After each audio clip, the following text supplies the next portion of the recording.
One thing about international tractors is it seems like a 9/16 wrench or socket's going to be the most common bolt used on their tractors. These grills aren't too terrible to take off these tractors. They're not walking apart by any means, but they're not terrible to take off.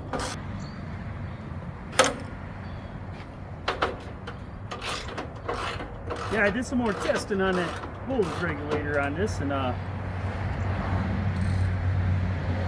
haven't made up my mind quite 100% what we're going to do with this. I do have a 6-volt generator that's all rebuilt in the shop that I was going to put on my BM. Well, that's what it's off of actually. What I may do, if that bolts up down here all right, we may use that one when it's all done. Then we'll convert the BN over to 12-volt. Being already invested in the money to rebuild this 6-volt generator.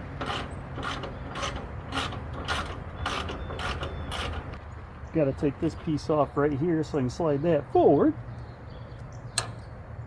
Looks to be about a 11/16, 3/4.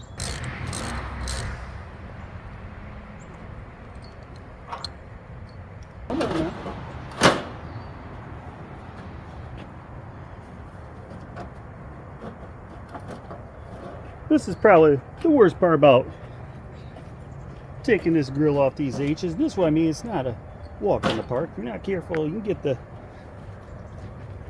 get the old knickers pinched in here. There we go. Now, the idea is to get in here and get these belts changed, and you know, I really don't want to pull this grill off. I don't have to, because it's one of the things I don't like about the H's here, how the steering column here runs right through the radiator up here to your tripod up here for steering. But we're going to try to snake these belts out if we can, save us some work and time. So we're going to start by removing the generator one first.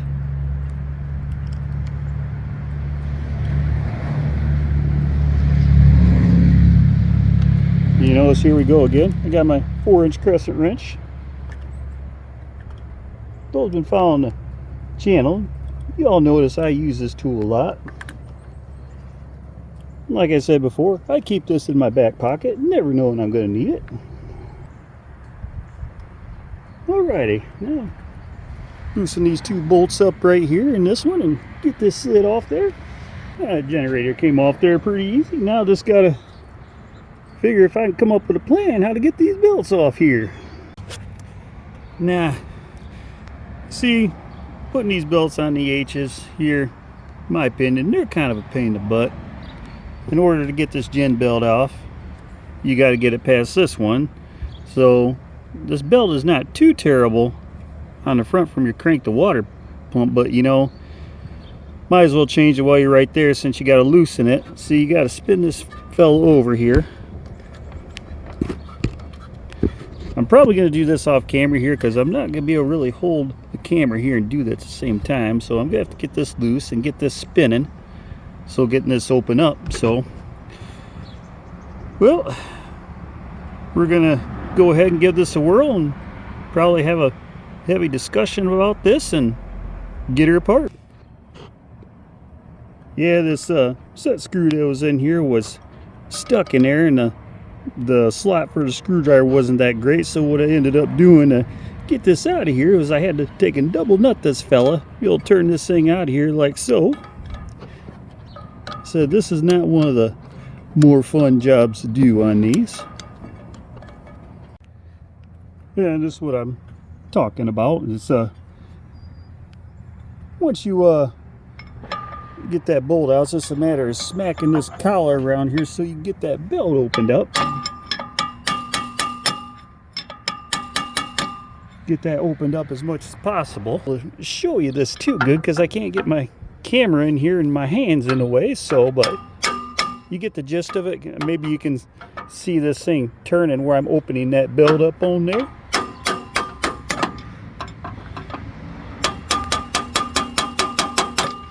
So that's the name of the game. I've got to get that opened up as far as possible so I can get that belt slid over there. Then got to get it down off the crank pulley down there.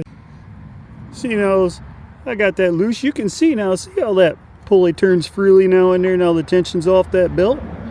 So yeah, now comes the real bad news, is trying to get the belt off there. This is not fun.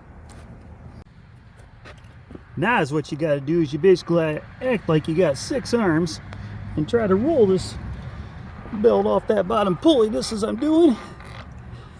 Got my pry bar down there, almost there. There we go. There we go. Now I can get this belt snuck around the fan. Really not a fun job to do.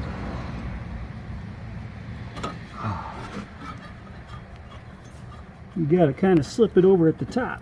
There's enough room to get your fingers in that belt through there. Sorry I keep bumping you all there. I'm here to tell you, this is not the easiest job to do. Alrighty. There we are. There, that fella's out of there.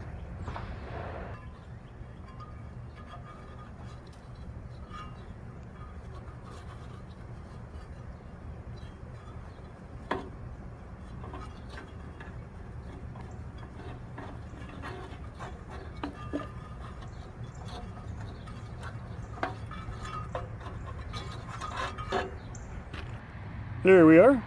There's both belts. We got them out of the tractor now. Wasn't that fun? Want to do it again? Well, we're going to have to do it again when we put the belts back in. Well, here's my generators. Here's the one we just took off the H. And this is the one I had rebuilt for my BN. 6-volt system on that. The only difference I can see here is the pulley. So I think we're going to be all right. The pulley on the H. What do we got here? Yeah, that's a 4-inch pulley, and well, this one's a 3. So I'm gonna have to get a little bit smaller belt, obviously, to put on that, but that's all right. We can make it work. So go ahead and we'll stick this generator on the tractor, and have to go to the auto store tomorrow and get me some new belts for this, and we can get that front part put back together. You know, now that I'm sitting here thinking about, I've got a better idea how I'm going to do this. I think I'm just going to take and pull this pulley off and this pulley off and take this original pulley off the H, and I'm going to put it on this one. I mean, because this has the adjustable sheave, you know, like you see on the fan clutch. You know, this for originality purposes. Yeah, why not? But before we get too carried away, I think it'd be a good timing right now, while we got this generator off, and get into it real good, if we take the pressure washer and wash all this off real good in here while we got the belts off, and get that good and clean.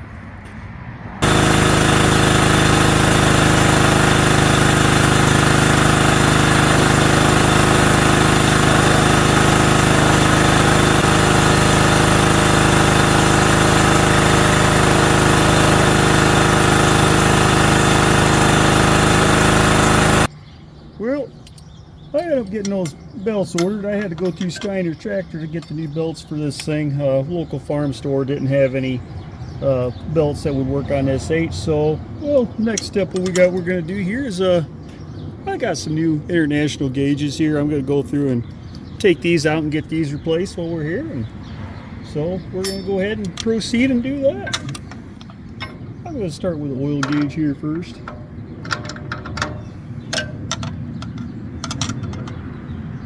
Got my 7/16 line wrench. Probably wondering why I'm not using my little crescent wrench. Well, hang on, that guy's going to be coming out here real quickly. I won't use a crescent wrench on line fittings, obviously. That's just a bad idea.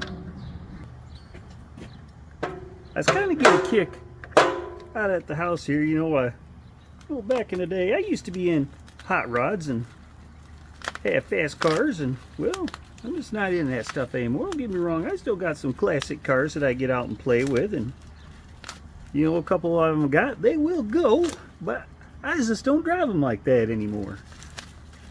They're just strictly for pleasure now.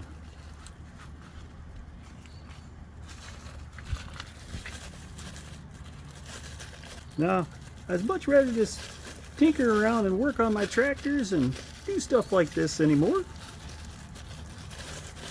It's what I find most relaxing. Well,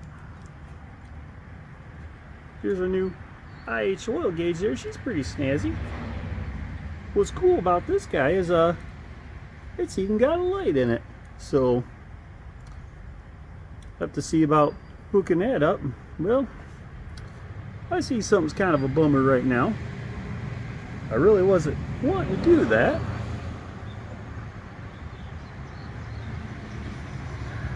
I'm probably gonna have to get an adapter, because you see how this one has the original has the female and it goes in there. Well, the new one I got's got some male in, so I'm gonna have to get an adapter to hook these together. That's unfortunate. That kind of sucks, but there are worse things.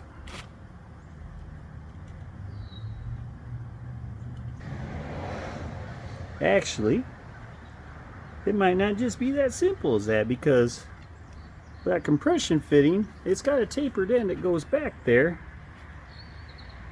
And I just really don't know if I'm going to get that lucky and find an adapter that has that in there. Well, we'll get this gauge put in there and we'll make something happen. Ain't the end of the world.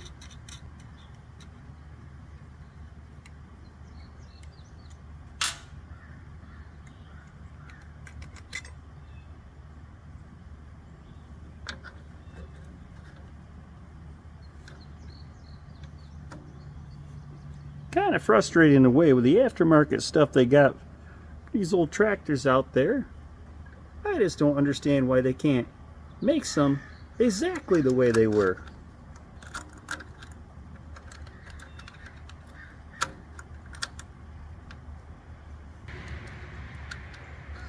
Now, being we've run into this situation with a oil gauge, I'm pretty sure the coolant temperature gauge is going to be a modification as well.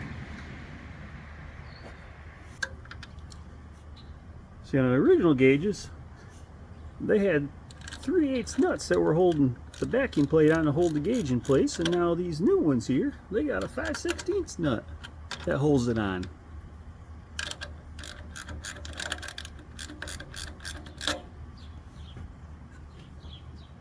They look pretty spiffy in there, I'll say that. So I guess I can't complain too much about it. I mean, after all, we want it to look good.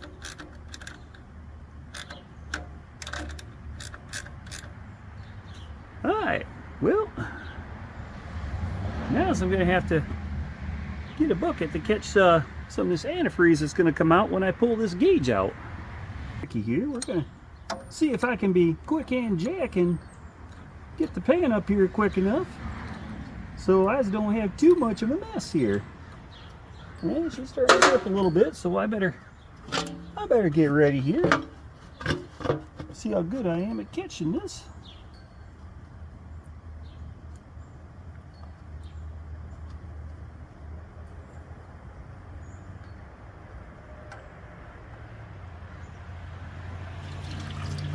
Oh yeah.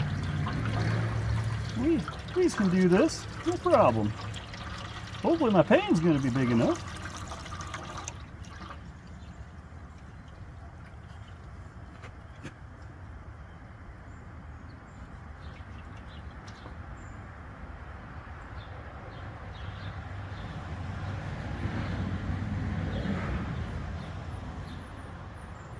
I just hope this pan's going to be big enough. She's still draining.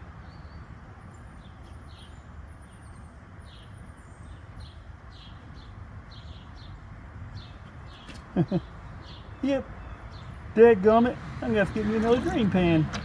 Dude, this thing holds some coolant in there, I'm gonna tell you.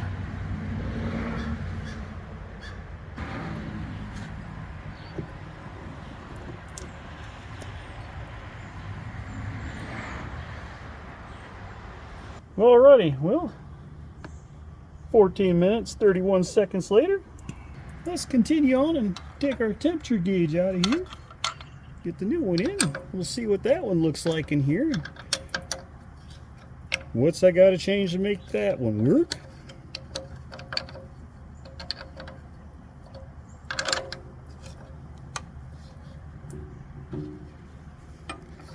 Yeah, I noticed my steering shaft, that bushing in there is a little on the sloppy side.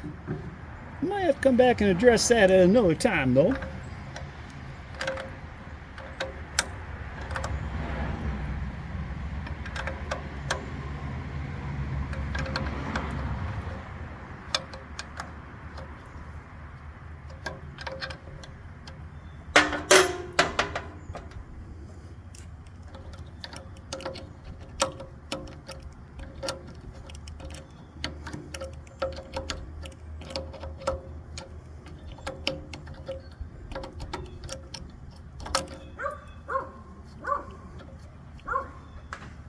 Uh-oh, well, my doggy got let outside.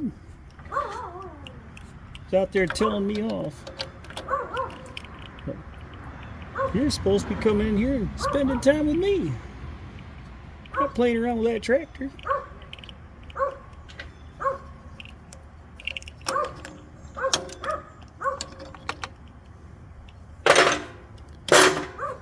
Alrighty, there, that guy's out of there. Here we go. Well, that's what that one looks like. We're going to put in there. Look at this cable on the end of it. Now, what I don't like is whenever you buy these temperature gauges, they all wad these cables up in the package, and 9 times out of 10, it seems like that screws them up when they do that.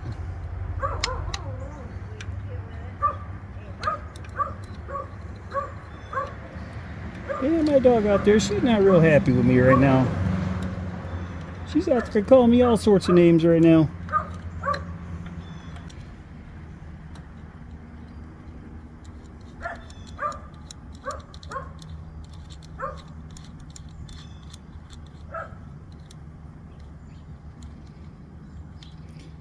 And again, this gauge here has a light in it. You know what my luck would probably be on this? Is I got a 6-volt system, and you watch, these lights are 12 volt.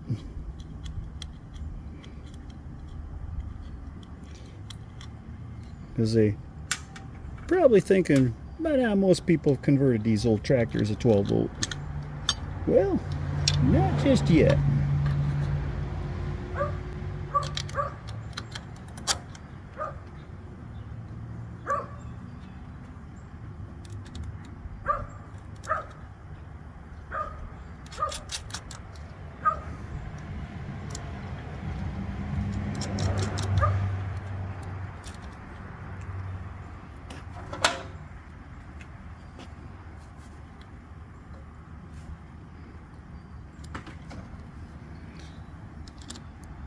Actually, it's actually going to be nice having some gauges in here. I can look down from the seat and actually see what's going on with it. Yeah, you really couldn't see those other gauges going down the road. I'll be the first to tell you that.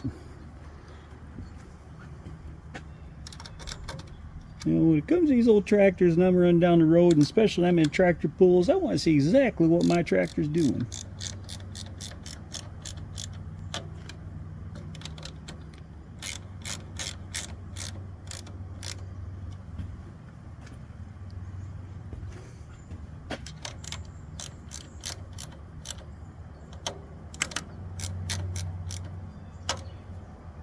Alrighty, those gauges are in there. Now I got this big long hunking hose, you know, that kind of, well, I suppose this is kind of a universal gauge in a way. They do this for these things. So what I'm going to do is I'm going to have to pull this cable is here. So we're going to have to do something about that. You know, I hope this thing works the way they got this thing all kinked up. That's just going to be upsetting if they've ruined it.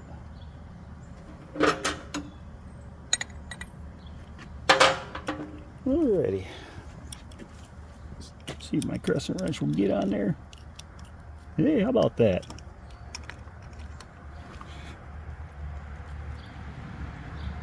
Wowzer. Oh, that one's on there pretty doggone tight.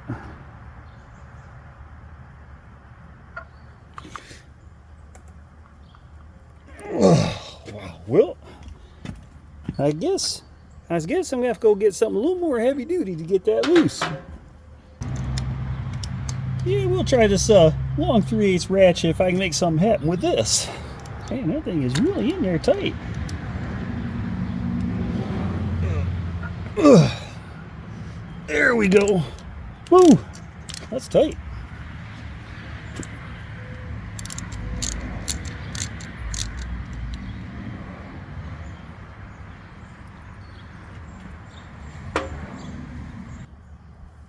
I'm just going to use some of this white pipe dope here.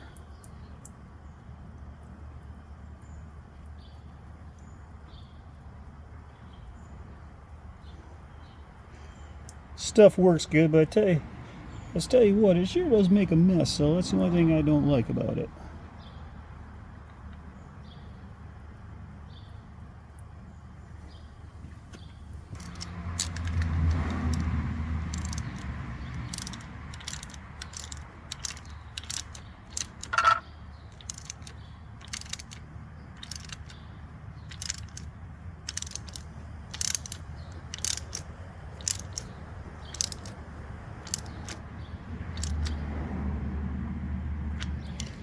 There we go. I'll take and smooth that out around there.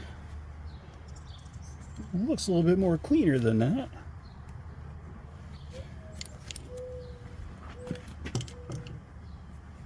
I really don't like this big cable down here.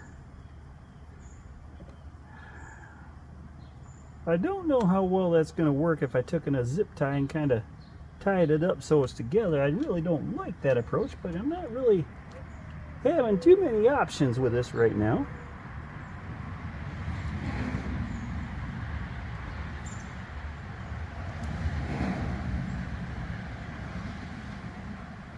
I don't know. This is kind of upsetting how they made this. I'm not real impressed how they did this.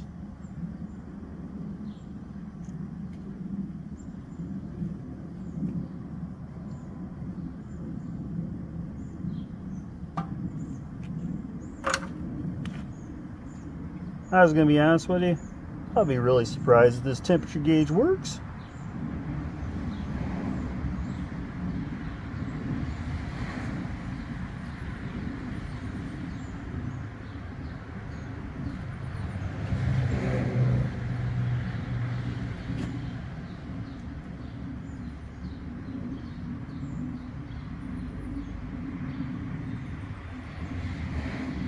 Alrighty.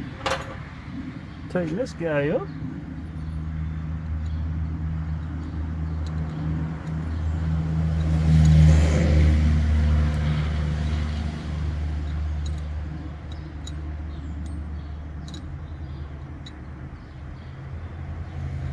See, it's what I don't like here is you can kind of see where the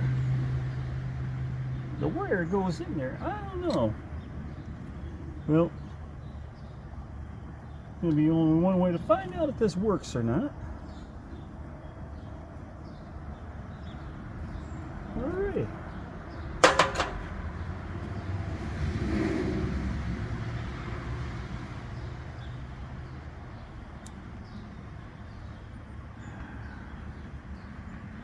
Well, I guess they already taped this all up as it is. I don't think I can make it any worse than what they did. I guess that's how she is.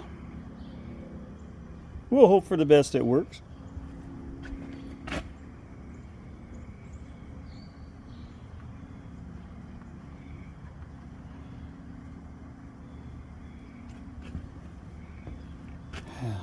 Now I gotta come up with something for that oil gauge. I'm not liking the idea.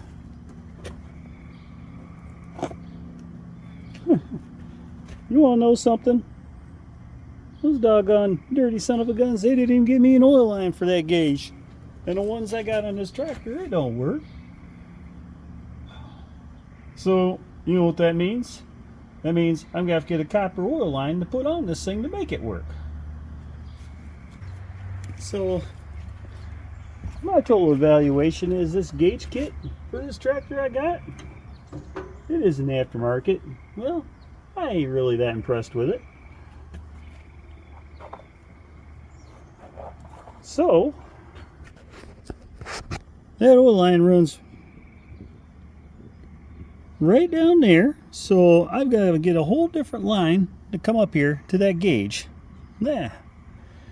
Alrighty. Well, I guess this is where we stop for now.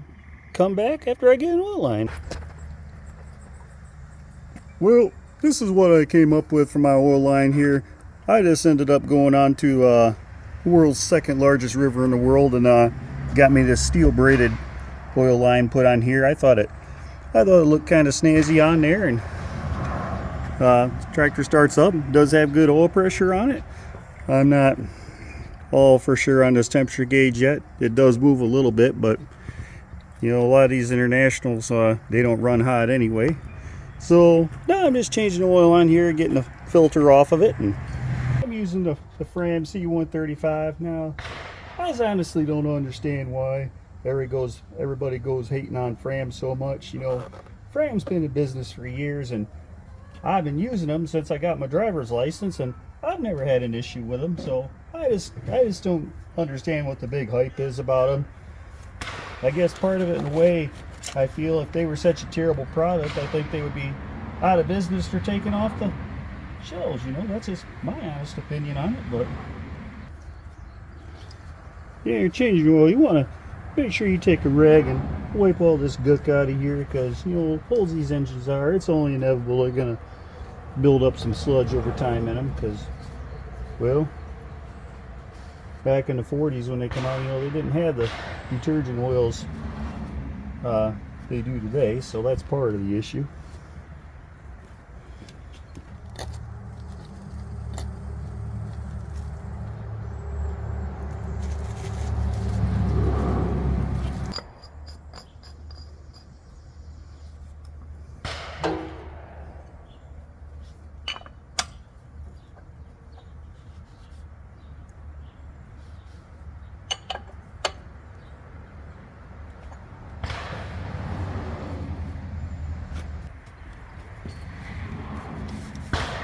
I always gotta clean up my mess when I'm done. I don't like messes when you're working on stuff.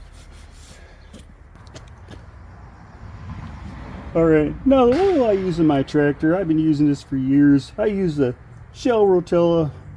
This oil here has all the proteins and amino acids that an engine needs to stay strong. Now I use the 1540 on this. This is a diesel grade. So start filling this up. Have to crack my drain valves down here for the oil levels.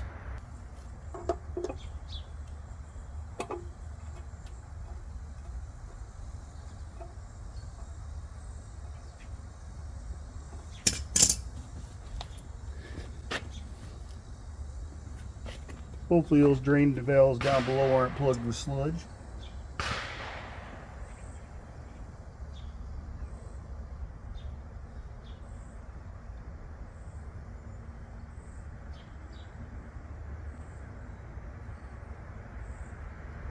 We'll start out, we'll put 4 quarts in this thing.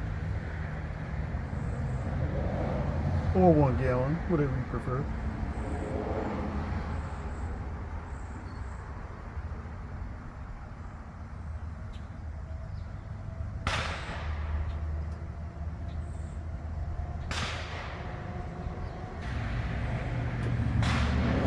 Nah, this is something else I'll put in my tractor, especially older ones like this that, you know, I know I've got some hours on. I'll put some of this burn all no smoke in it, and this just helps. This has got a little bit of zinc additives in it. This helps cushion the parts in there, and you know, if you do burn a little bit of oil, well, this does seem to help out with that.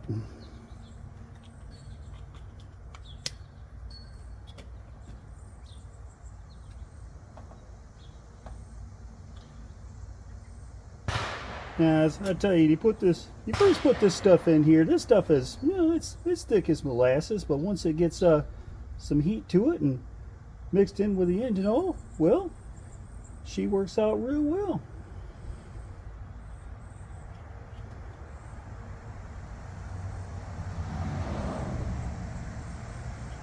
I'm gonna have to go down here below. I'm not getting any activity coming out of my reservoirs down here, so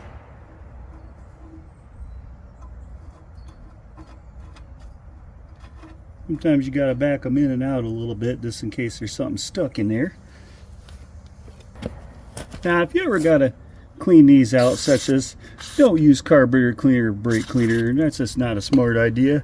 I use a little bit of penetrating oil in there and kind of poke around there if I have to, because at least the penetrating oil is a lubricant, and if any slight bit gets inside that crankcase, at least that mixes in there. That's pretty dirty in there, so getting her cleaned out.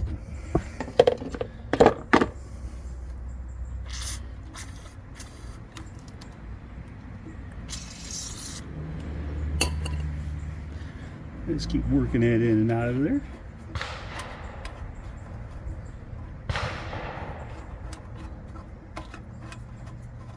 Alright, go back up top here and we'll pour some more of that oil down in there. We'll go ahead and clean our low oil level out. See where we're at on this guy.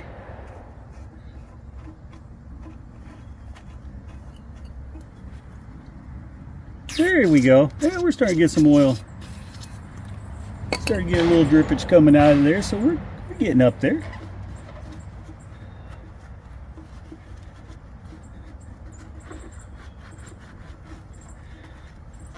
Gotta take the pressure washer down here too, make sure this is all cleaned out good too.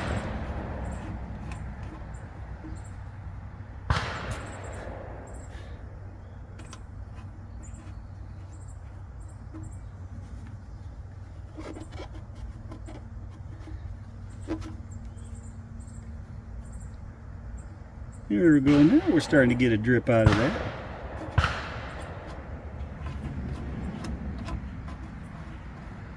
We're at the bottom oil level. Now we'll go ahead and close that fellow off and work our way up to the top.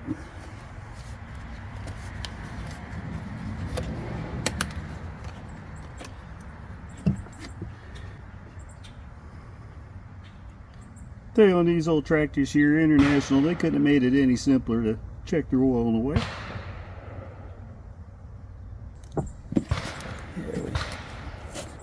There we go. Yeah, we see we're starting to get a little bit of a run down there, so we're getting full of oil. So yeah, ended up putting almost 5 quarts of oil in there.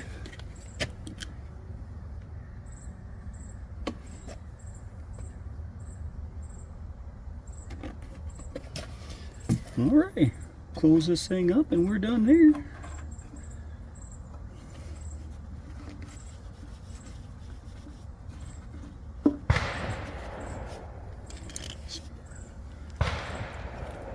I'll show you some other things we did while you were all away. We got the new rebuilt generator on here. That's up and working and charging.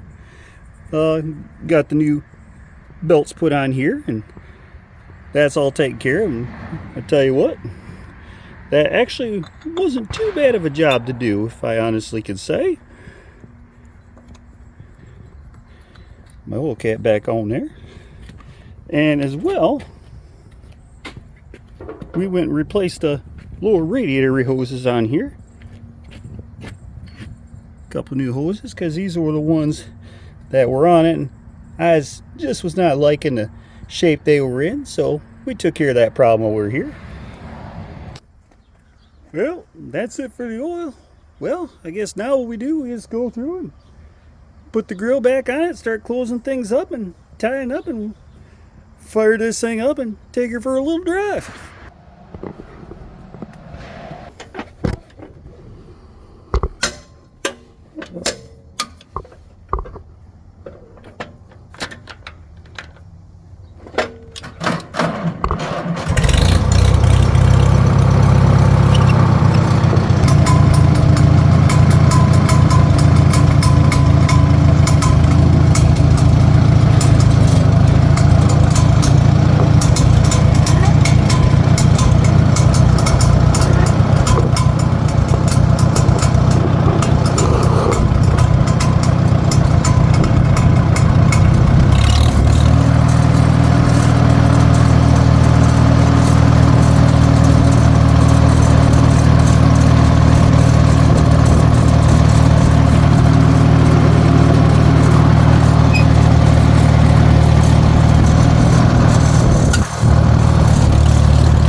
going to wrap it up here on this video, episode 2 here, this Farmall H, after we went through and put the oil gauges in it and went through and replaced the hoses, lower radiator hoses, replaced the belts on it, went through and rebuilt the generator on it. So yeah, she definitely, it's night and day difference running down the road after all the work we've done, the carburetor rebuild. It definitely does not run like the same tractor anymore, as you can see in the video. She scoots right on down the road, doesn't miss a beat, and sounds good. So I'm quite pleased with this, how this has come out. So, well, if you're just stopping by here for the first time, if you're not already done so, I'd like to personally invite you to, feel free to leave a like down below or comment, and maybe if I could convince you to subscribe to the channel, that'd be excellent. And we got a playlist of all kinds of different videos. Right here in the antique garden tractors, we got some Willet runs on those that we've done, and we got some restoration stuff, some stuff we did some restoration work on. We got some antique push mowers we did some Willet runs on, and we got some more international Farmall tractors. We got some Fords. I'm sure there's something in there you might find you're liking. Until next time, we'll see you in our next video. Take care, everyone.